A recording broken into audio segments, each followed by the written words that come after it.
Hello guys, ഇത് നമ്മുടെ കാന്താരിയാണേ. കാന്താരി നിറച്ച് മുളകുണ്ടാകുന്നതാണ്. പിന്നെ വന്നു കഴിയുമ്പോൾ ഇത് നമ്മുടെ വാഴക്കൊലയാണ്.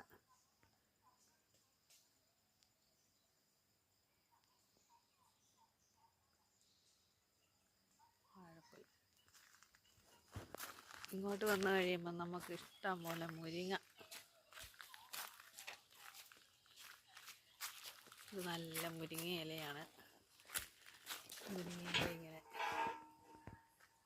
ഇത് തോരൻ വെക്കാനൊക്കെ നല്ല ഔഷധ ഗുണമുള്ളതാണ്.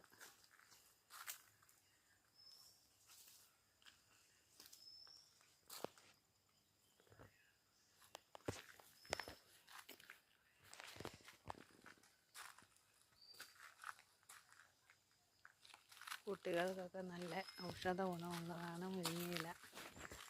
പിന്നെ ഇങ്ങോട്ട് വരുമ്പോൾ നമ്മുടെ മൾബറി ഉണ്ട്. ഇവിടെ ഞങ്ങളുടെ മൾബറിയാണ്.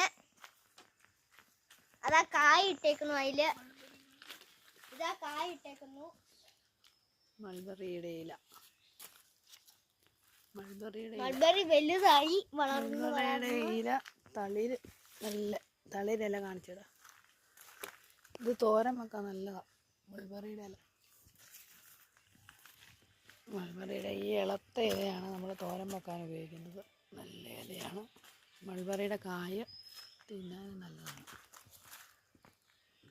പിന്നെ തുളസി ഇലയെ നല്ല ഔഷധമുള്ള തുളസിയാണ്. തുളസി.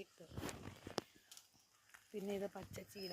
അവിടെ വീണ്ടും കാന്താരികളുണ്ട്. ഞങ്ങളുടെ അടുക്കള തോട്ടമാണിത്. പച്ചച്ചീരയുണ്ട്.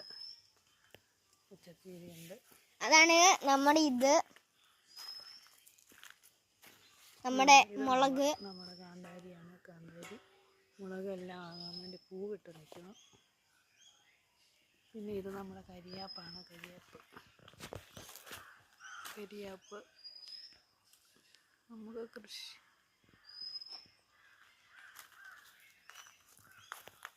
എല്ലാം കരിയാപ്പിൻ്റെ ഇലയാണ്.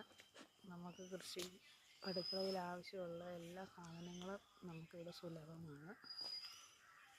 ഇത്രയൊക്കെ ഉള്ളൂ ഗൈസ് നമ്മുടെ പച്ചക്കറി കൃഷിയെപ്പറ്റി പരിചയപ്പെടുത്തുന്നത്.